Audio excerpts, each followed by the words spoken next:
Baiklah, kita mulai kembali video ketiga ya. Mata kuliah perencanaan dibantu komputer. Di video kedua, kita sudah sampai ke penggambaran model ya. Nah, di video ketiga kali ini kita akan melanjutkan untuk bagaimana cara kita menghitung beban mati, beban hidup, serta bagaimana cara kita untuk mengaplikasikannya kepada model. Nah, pertama-tama saya buka terlebih dahulu file saya, yaitu open. Kemudian kita pilih filenya. Kemudian tekan saja open di sini. Oke, file kita sudah kembali terbuka.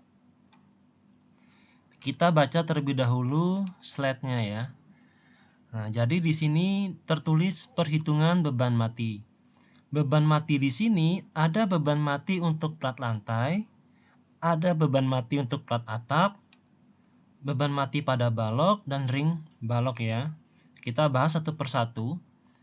Untuk beban mati pada plat lantai berarti posisinya adalah di sini ya. Di lantai 2. Di lantai 2 itu dia akan menerima beban pasir, spesi, keramik, plafon dan instalasi ME. Sedangkan pada plat atap, berarti yang berwarna kuning, dia hanya menerima berat waterproofing, berat plafon, berat instalasi ME. Berarti di atas ini dia tidak menggunakan keramik, sehingga keramik, spesi, dan pasir tidak ada di sini. Oke, kita lihat satu persatu. Misalkan beban pasir setebal 1 cm. Berarti 0,01 ya, 0,01 adalah 1 cm kita konversikan menjadi meter ya. Berarti 0,01 meter dikali ini adalah berat jenis dari pasir, yaitu 16 kN per meter kubik. Nah, sehingga ini kalau dikali menjadi 0,16 kN per meter persegi. Ya, ingat ya, ini adalah satuannya kilonewton per meter kubik. Dikalikan dengan meter saja maka menjadi kilonewton per meter persegi. Ini juga sama, spesi itu adalah berat jenisnya 22 kilonewton per meter kubik. Sehingga kalau kita menggunakan spesi tebal 3 cm, maka 0,03 meter dikali dengan 22 kilonewton per meter kubik. Berarti menjadi 0,66 kilonewton per meter persegi. Ini juga sama ya. Sekarang berat plafon dia langsung kita ambil 0,2 kN per meter persegi. Berat instalasi ME itu adalah 0,2 kN per meter persegi. Nah, yang perlu diperhatikan di sini untuk beban pada plat ya, berarti beban pada plat ini dia berupa beban luasan atau beban area, di mana satuannya harus gaya per luas ya. Gaya per luas berarti bisa kilonewton per meter persegi, bisa kilogram per meter persegi, yang penting dia satuan per luas ya, gaya per luas. Berbeda dengan yang pada di balok. Kalau di balok dia adalah satuan gaya per meter lari atau per meter panjang. Contoh di balok ada apa? Di balok ada dinding. Misalkan beban dinding pasangan bata setengah batu. Berarti tinggi dindingnya ya, tinggi dindingnya 4 meter dikali dengan berat dinding pasangan setengah bata, yaitu 2,5 menjadi 4 dikalikan 2,5 yaitu 10 kilonewton per meter ya. Oke ya, saya ulang kembali. Kalau misalkan kita ingin menginput beban pada plat, satuannya itu identik gaya per luas. Tapi kalau misalkan beban pada balok, itu identik satuannya adalah gaya per panjang. Nah, di sini juga sama. Ada beban hidup sesuai fungsi ruang bangunan. Nah, di sini juga satuannya ini adalah untuk beban pada plat, berarti satuannya harus gaya per luas. Ya, gaya per luas. Oke, sekarang berarti kesimpulannya untuk beban mati pada plat lantai adalah 1,49 kN per meter persegi. Sedangkan untuk beban mati pada plat atap yaitu 0,73 kilonewton per meter persegi. Untuk balok di lantai 2, 10 kilonewton per meter, dan beban mati pada ring balok ini kita anggap dia 1 meter tinggi dindingnya, berarti hanya berupa pagar, yaitu sebesar 2,5 kilonewton per meter. Ya. Berarti nanti di sini ada pagar dia. Oke. Sekarang untuk fungsi bangunan di lantai 2, dia sebagai kantor. Ya. Soal di sini kita lihat tadi dia adalah fungsinya sebagai perkantoran. Ya, perkantoran. Nah, berarti kita lihat di sini beban hidupnya, jika dia sebagai kantor, maka beban hidupnya adalah 2,5 kilonewton per meter persegi. Nanti untuk di bagian atap daknya, berarti dia bebannya sebesar 1 kilonewton per meter persegi. Oke ya. Sekarang kita lanjut untuk bagaimana cara kita menginput. Nah, input beban mati pada plat lantai dan atap. Dari uraian perhitungan didapat besaran beban mati untuk plat lantai sebesar sekian dan atap juga untuk sekian. Ya. Untuk memberikan beban pada model, pertama-tama select terlebih dahulu semua plat elemen lantai. Lalu tekan menu Assign Area Load Uniform to Frame dalam kurung cell di sini. Oke, kita buka subnya. Nah, di sini judulnya masih Joint Restraint ya, karena di video terakhir saya masih baru saja menginput jenis perletakan di sini. Supaya kondisinya dia menjadi normal, judulnya menjadi normal, maka tekan saja XY di sini. Ya. Nah, kalau kita tekan XY maka masih judulnya Joint Restraint. Berarti kalau supaya dia judulnya normal, kita tekan Show Undeformed Shape ya, atau F4. Nah, judulnya berubah menjadi XY plane di Z sama dengan 0 atau di bagian base, bagian bawah. Nah, sekarang kita pengen input beban mati pada plat lantai 2. Berarti kita harus naik ke atas. Ya. Kita tekan move up. Nah, kemudian ini kita select ya platnya. Kita select saja seperti ini. Ya. Total ada 9 area yang terpilih ya. Ada 9 plat terpilih di sini. Kemudian kita tekan Assign, kemudian Area Load, kemudian pilih Uniform to Frame. Nah, sekarang apa sih bedanya Uniform Cell sama Uniform to Frame Cell? Kalau uniform biasa, berarti beban pada plat itu tidak dilimpahkan kepada frame. Artinya, murni hanya dipikul oleh si plat tanpa didistribusikan kepada balok dan kolomnya. Tapi, distribusi beban yang kita inginkan, perilakunya adalah beban yang diterima oleh si plat itu akan terdistribusi ke balok dan juga kolomnya. Berarti kita pilih Uniform to Frame Cell di sini. Nah, kemudian pertama-tama ya, karena dia beban mati yang pengen kita input, beban mati sebesar 1,49, satuannya kilonewton per meter persegi. Berarti di sini saya ganti satuannya menjadi kilonewton meter Celcius. Setelah itu saya beri angkanya 1,49 ya. Tapi ingat di sini sebagai beban mati bukan beban hidup. Koordinat sistemnya dia adalah global, arahnya gravitasi ya. Distribusinya dia adalah 2 arah. Jadi plat nanti dia distribusi bebannya terhadap 2 arah.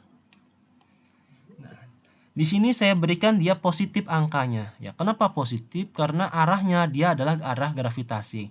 Kalau misalkan saya beri arah Z seperti ini, kalau saya positif berarti bebannya dia akan naik ke atas arahnya, akan mendorong ke atas. Nah, itu salah. Kalau Z berarti saya tulis di sini dia adalah minus. Tapi berhubung dia saya tadi pilih gravity, ya, gravity, maka positif itu arah bebannya ke bawah, negatif itu arah bebannya dia ke atas. Oke. Sekarang di bagian menu option, itu boleh saja kita tekan add atau replace silahkan. Karena kita belum pernah ada menginput beban di plat, sehingga mau di replace pun tidak masalah, mau kita add juga tidak masalah. Berarti kita tekan saja add di sini. Kemudian pilih OK. Nah, di sini sudah ada. bebannya. Di sini bebannya 0,00 dan semuanya 0,00 ya. Kenapa 0,00? Karena satuan kita Newton milimeter. Nah, ini kita rubah dulu. Tadi satuan adalah kilonewton meter. Nah, sehingga apa? Ada angkanya. Ya, angka di sini dia langsung minus karena berdasarkan arah koordinat sistemnya. Oke, begitu cara kita menginput beban mati. Nah, kalau sudah selesai, maka naik lantai atas ya.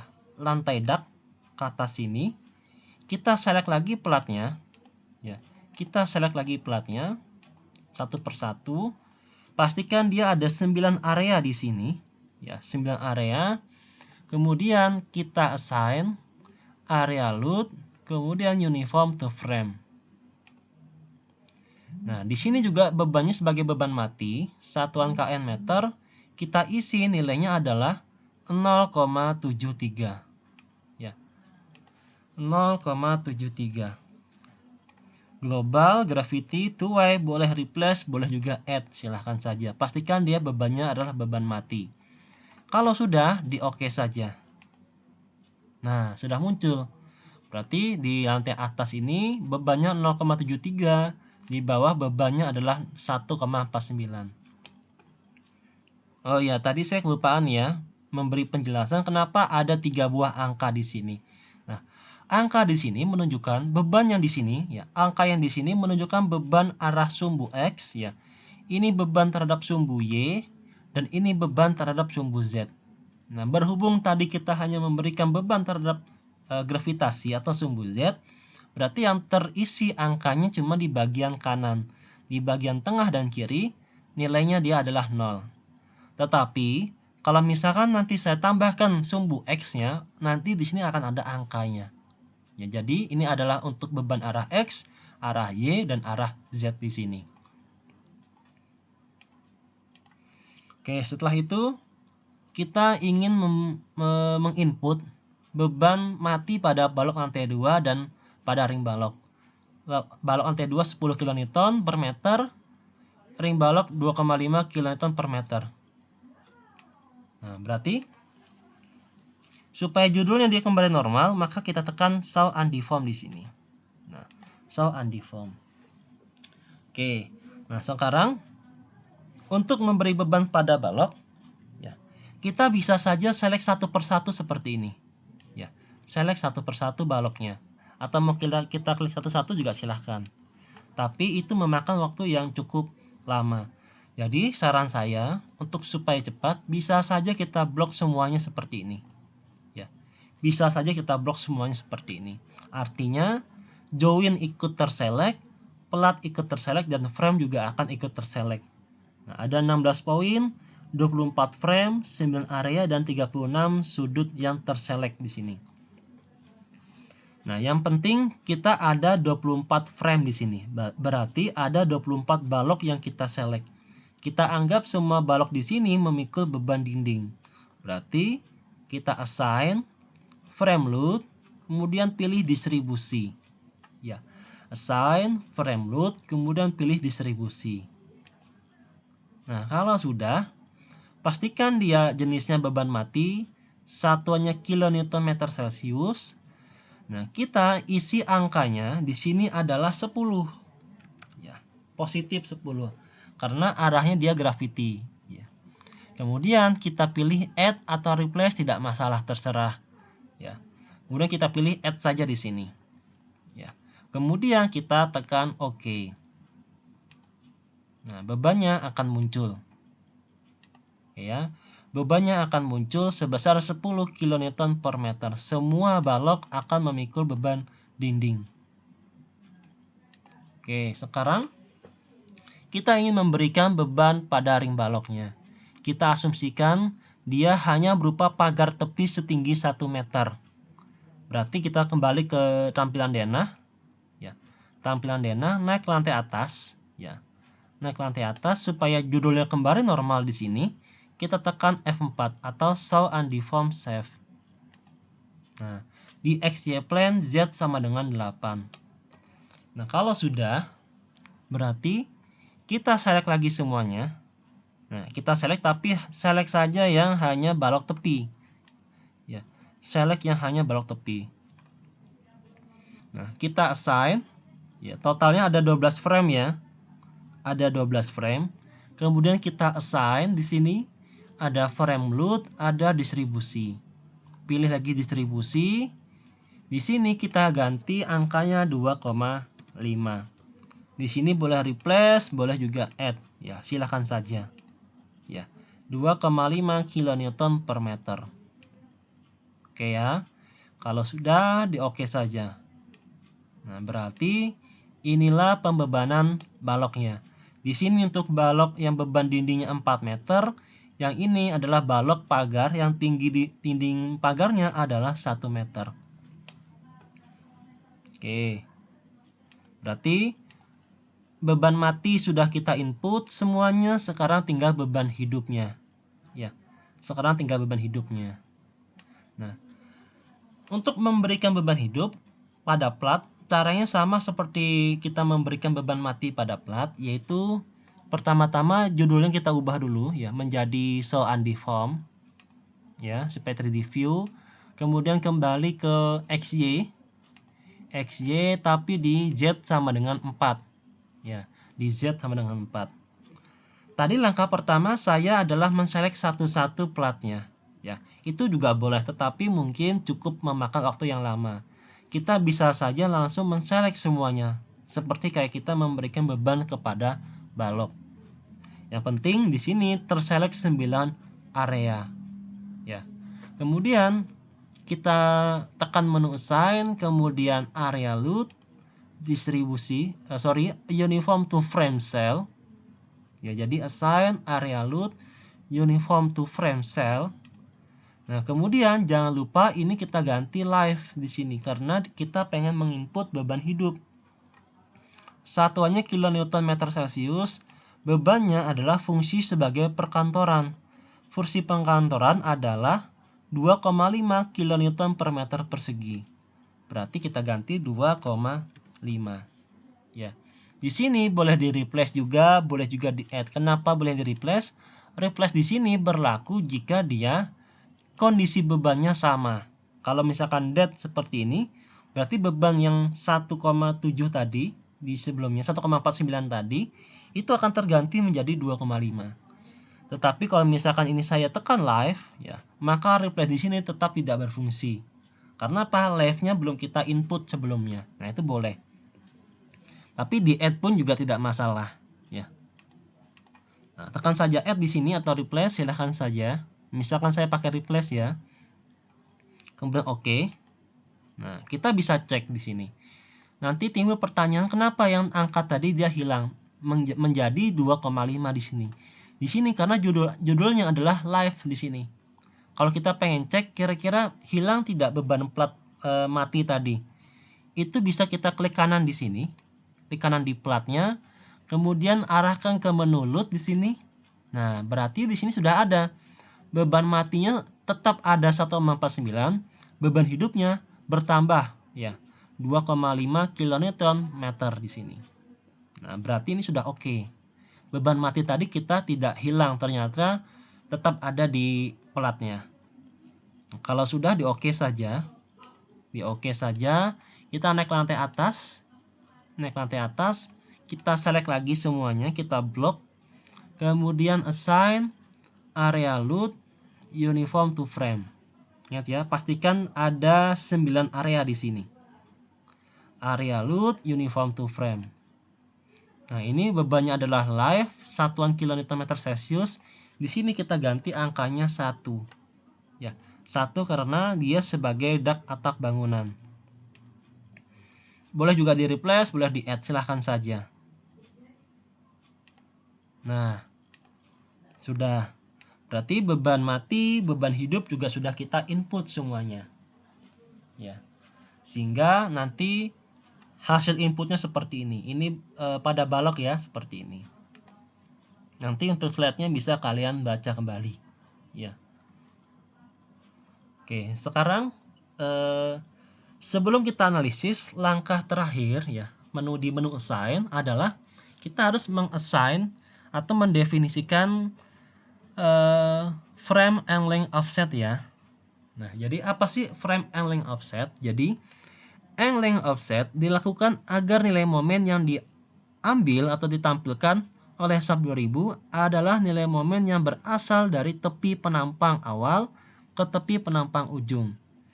Nah, sebelumnya begini, misalkan kita tidak melakukan langkah assign frame angle offset, maka momen ataupun gaya-gaya dalam kita itu adalah yang ditampilkan oleh sub dari as ke sampai dengan as atau total length di sini. Nah, padahal di SNI kita itu diperbolehkan mengambil nilai momen atau gaya dalam itu diawali dari permukaan tepi kolom sampai dengan tepi kolom sini. Atau kita sebut namanya LC di sini atau clear length di sini. Nah, berarti sebenarnya ya, hal ini bertujuan untuk mengefisienkan hasil momen yang akan dimasukkan ke dalam perhitungan penulangan. Misalkan kalau kita nggak melakukan ini, berarti kita dapat momen di as adalah misalkan 100 kN/m. Dengan kita lakukan menu seperti ini, kita akan mengambil nilai momen di tepi kolom sini, berarti akan maju dia. Di sini juga akan mundur. Berarti nilai momennya pasti akan lebih kecil. Misalkan di sini 100, mungkin saja di sini 90 atau 80. Nah, itu dia, maka hasil desain kita bisa efisien. Pertanyaannya, apakah langkah ini wajib kita lakukan? Sebenarnya tidak. Ya, sebenarnya tidak wajib. Kalau kita pengen lebih efisien, ya silahkan ini dilakukan. Tapi kalau kalian pengen yang tidak, ya juga tidak masalah. Berarti kalian mengambil nilai momennya itu tepat berada di as. Ya, tepat berada di as. Nah, sekarang untuk mendefinisikan angle offset pada model dengan cara blok terlebih dahulu semua frame model, kemudian tekan menu assign, frame, kemudian angle offset. Nah, sekarang begini. Berarti di sini ya supaya mudah, ini judulnya saya normalkan dulu. Saya normalkan dengan cara tekan ini ya, show undeformed shape F4 ya. Kemudian saya tampilkan 3D. Saya tampilkan 3D. Di sini saya langsung tekan Ctrl A ya. Ctrl A. Nah, di sini saya langsung tekan Ctrl A. Berarti semua frame itu akan terselect. Ya, semua frame akan terselect, yaitu totalnya ada 80 frame di sini. Nah, berarti kalau sudah kita tekan assign, kemudian frame, kemudian pilih angle offset. Ya. Jadi ingat tadi ditekan Ctrl A, kemudian totalnya ada 80 frame. Kemudian kita tekan assign, frame, angle offset di sini. Nah, kita klik. Nah, sekarang di sini ada automatic, ada define length. Nah, sekarang begini. Kalau kalian pengen mengatur berapa sih majunya atau berapa sih kita mengoffsetnya, itu bisa. Berapa jaraknya? Di I berapa jaraknya, di J berapa jaraknya. I itu di sini, J yang di sini, ya. Kalau kalian pengen misalkan ukuran kolomnya 30 cm, 30 cm, berarti majunya sekitar 15 cm. Mundurnya sekitar 15 cm. Itu bisa seperti itu. Nah, atau bisa juga dengan automatic from connectivity. Artinya dia langsung membagi secara rata. Ya, akan langsung terbagi secara otomatis. Nah, saya sarankan kita memilih automatic from connectivity. Nah, sekarang di sini ada namanya rigid zone factor. Apa itu rigid zone factor? Nah, tingkat kekakuan balok kolom dapat dimodelkan sebagai rigid zone offset ya, atau daerah yang kaku. Karena pada struktur beton hubungan balok dan kolom adalah monolit, nilai rigid zone factor atau faktor kekakuan berkisar antara 0 sampai dengan 1. Angka 0 untuk tanpa kekakuan dan 1 untuk sangat kaku atau full rigid. Tidak ada ketentuan khusus untuk nilai tersebut, boleh 0, boleh 1, atau diantaranya. Nah, sepenuhnya adalah engineering judgment kita. Namun, manual program menyarankan nilai rigid zone factor untuk beton itu maksimal adalah 0,5. Maksimal adalah 0,5. Berarti harus kurang dari atau sama dengan 0,5. Berarti kita isi di sini adalah 0,5. Ya, kita anggap dia monolit full rigid antara hubungan balok dan kolomnya. Nah, kemudian kalau sudah seperti ini, kemudian oke. Nah, timbul ada simbol angling offset di sini. Ya, di setiap joinnya akan ada itu. Dan kalau kalian perhatikan di sini juga dia akan memisah tampilan extrude view-nya. Yang tadi dia menyatu as ke as, sekarang berhenti di setiap tepi kolom. Oke ya. Nah, ini ya hasil frame angling offset. Oke. Nah, materi selanjutnya adalah kita akan merunning. Jadi untuk video ketiga saya cukupkan sampai di sini. Jadi video ketiga ini adalah bagaimana cara kita menginput beban-beban yang kita sudah hitung ke dalam model kita. Untuk materi analisis akan saya sambung di video keempat, yaitu video berikutnya. Oke, jangan lupa untuk kita simpan terlebih dahulu, kita save, kemudian bisa teman-teman semua close. Sekian video ketiga saya akhiri, terima kasih.